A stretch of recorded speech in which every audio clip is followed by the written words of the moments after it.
Hello friends, आप सभी का स्वागत है हमारे YouTube channel Antish online classes पे। आज की इस वीडियो में हम लोग जानने वाले हैं अमीबा में पोषण। अमीबा में पोषण किस तरह से होता है और किस प्रकार से होता है, ये बहुत ही इंपॉर्टेंट प्रश्न है। ये प्रश्न हमारे बिहार बोर्ड मैट्रिक परीक्षा 2000 बहुत बार पूछा जा चुका, बहुत ही इंपॉर्टेंट प्रश्न है। तो इस वीडियो को अगर हमारे चैनल पर नए हैं तो चैनल को सब्सक्राइब कर लीजिए और अपने मित्रों को शेयर भी कर लीजिए, क्योंकि इस चैनल पर इसी तरह का क्लास 10 से जुड़े सारे वीडियो का नोटिफिकेशन सबसे पहले आप तक पहुंचता रहेगा। तो क्लास 10 की सारी जानकारी इसी वीडियो पर इसी चैनल पर आप सभी को दिया जाएगा, तो हमारे चैनल को सब्सक्राइब कर लें। तो आज के इस वीडियो में हम लोग जानने वाले हैं अमीबा में पोषण। अमीबा में पोषण किस तरह से होता है। सबसे पहले हम लोग, ये हमारा सबसे जो बाहर दिख रहे हैं हमारा अमीबा का चित्र है।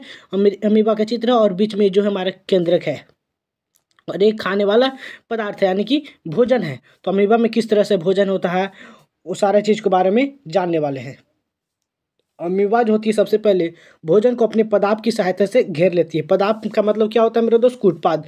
पदार्थ को कुटपाद कहते हैं। जो अमीबा होती है, हमारा अमीबा हो गया, और ये अमीबा के जो कुटपाद है, ये कुटपाद अमीबा जो होती है अपने पदार्थ की सहायता से यानी कुटपाद की सहायता से भोजन को घेर लेती हैं। घेर लिया यहाँ पर देख सकते हैं। फिर खाद्य रिक्तिका, इसमें जो खाद्य रिक्तिका होती है, खाद्य रिक्तिका में जटिल पदार्थों का विघटन सरल पदार्थों में किया जाता है। खाद्य रिक्तिका जो होती है, खाद्य रिक्तिका में जटिल पदार्थों का विघटन सरल पदार्थ में यानी कि बड़े पदार्थों का तोड़ करके छोटे पदार्थों में किया जाता है। दूसरा स्टेप हो गया। और तीसरा स्टेप में बताया जाता है कि जो बचा हुआ और जो नहीं छोटे छोटे टुकड़ों में नहीं टूटता है, जो बचा हुआ अपच पदार्थ होता है, जो पचने लायक नहीं होता, वो कोशिकाओं की सतह की ओर गति करता है। और चौथा पॉइंट है हमारा, ये पदार्थ शरीर से बाहर निष्कासित कर दिए जाते हैं। जो भोजन नहीं पचता उसको हम लोग बाहर निकाल देते हैं।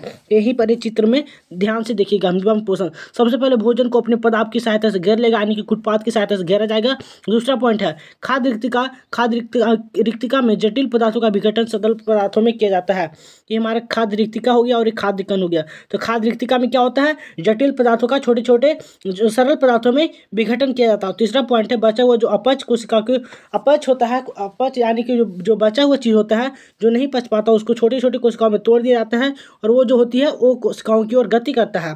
और चौथा पॉइंट है ये पदार्थ शरीर से बाहर निष्कासित कर दिए जाते हैं। तो अमीबा में पोषण इस तरह से होता है। सबसे पहला वो अपने भोजन को कुटपाद की सहायता से घेर लेगा। दूसरा पॉइंट है खाद्य रिक्तिका में जटिल पदार्थों का विघटन सरल पदार्थों में किया जाता है। दूसरा पॉइंट हो गया। तीसरा पॉइंट है बचा हुआ अपच जो होती है, अपच पदार्थ होती है कोशिकाओं की सतह की ओर गति करता है। और चौथा पॉइंट है ये पदार्थ शरीर से बाहर निष्कासित कर दिए जाते हैं। यही हमारा 4 पॉइंट को लिखना होगा। तो अमीबा अगर प्रश्न आता है अमीबा में पोषण को समझाएं या अमीबा में पोषण से आप क्या समझते हैं, तो आपको सबसे पहले लिखना है। तो अमीबा जो होती है भोजन को अपने कुटपाद की सहायता से घेर लेते हैं। दूसरा पॉइंट लिखना है खाद्य रिक्तिका जो होती है, खाद्य रिक्तिका में जटिल पदार्थों का विघटन सरल पदार्थों में किया जाता है। और तीसरा पॉइंट लिखना है बचा हुआ अपच जो होती है कोशिका की सतह की ओर गति करता है। और चौथा पॉइंट लिखना है ये पदार्थ शरीर से बाहर निष्कासित कर दिए जाते हैं। ये 4 पॉइंट अगर आप सभी लिख देते हैं तो आपका बोर्ड एग्जाम में 5 नंबर में से 5 नंबर कोई काटने वाला नहीं है।